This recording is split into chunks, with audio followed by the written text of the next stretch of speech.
Whoever steals an ox or a sheep and slaughters it or sells it must pay back 5 head of cattle for the ox and 4 sheep for the sheep. If a thief is caught breaking in and is struck a fatal blow, the defender is not guilty of bloodshed. But if it happens after sunrise, the defender is guilty of bloodshed. Anyone who steals must certainly make restitution, but if they have nothing, they must be sold to pay for their theft. If the stolen animal is found alive in their possession, whether ox or donkey or sheep, they must pay back double. If anyone grazes their livestock in a field or vineyard and lets them stray and they graze in another person's field, restitution must be made from the best of the livestock owner's field or vineyard. If a fire breaks out and spreads into thorn bushes so that it burns shocks of grain or standing grain or the whole field, the one who started the fire must make restitution. If anyone gives a neighbor silver or goods for safekeeping and they are stolen from the neighbor's house, the thief, if caught, must pay back double. But if the thief is not found, the owner of the house must appear before the judges, and they must determine whether the owner of the house has laid hands on the other person's property. In all cases of illegal possession of an ox, a donkey, a sheep, a garment, or any other lost property about which somebody says, "This is mine," both parties are to bring their cases before the judges. The one whom the judges declare guilty must pay back double to the other.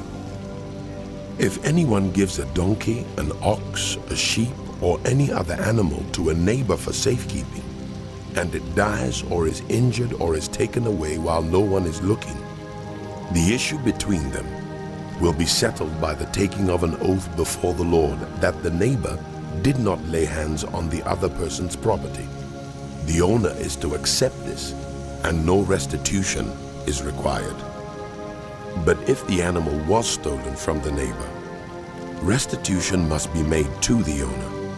If it was torn to pieces by a wild animal, the neighbor shall bring in the remains as evidence and shall not be required to pay for the torn animal. If anyone borrows an animal from a neighbor and it is injured or dies while the owner is not present, restitution must be made. But if the owner is with the animal, the borrower will not have to pay. If the animal was hired, the money paid for the hire covers the loss. If a man seduces a virgin who is not pledged to be married and sleeps with her, he must pay the bride price, and she shall be his wife. If her father absolutely refuses to give her to him, he must still pay the bride price for virgins. Do not allow a sorceress to live. Anyone who has sexual relations with an animal is to be put to death. Whoever sacrifices to any god other than the Lord must be destroyed. Do not mistreat or oppress a foreigner, for you were foreigners in Egypt. Do not take advantage of a widow or an orphan.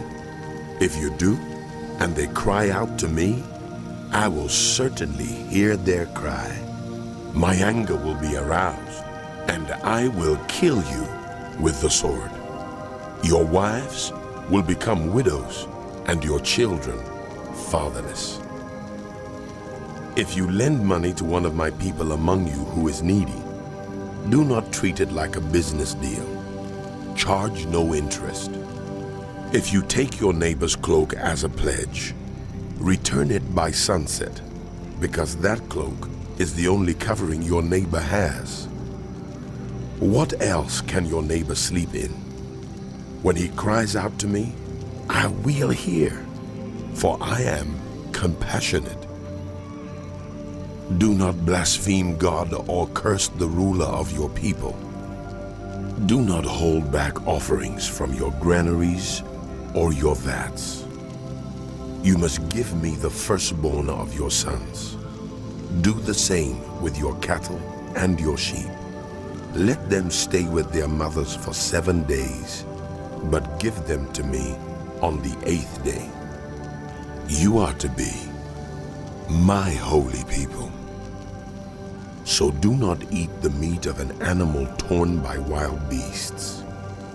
Throw it to the dogs.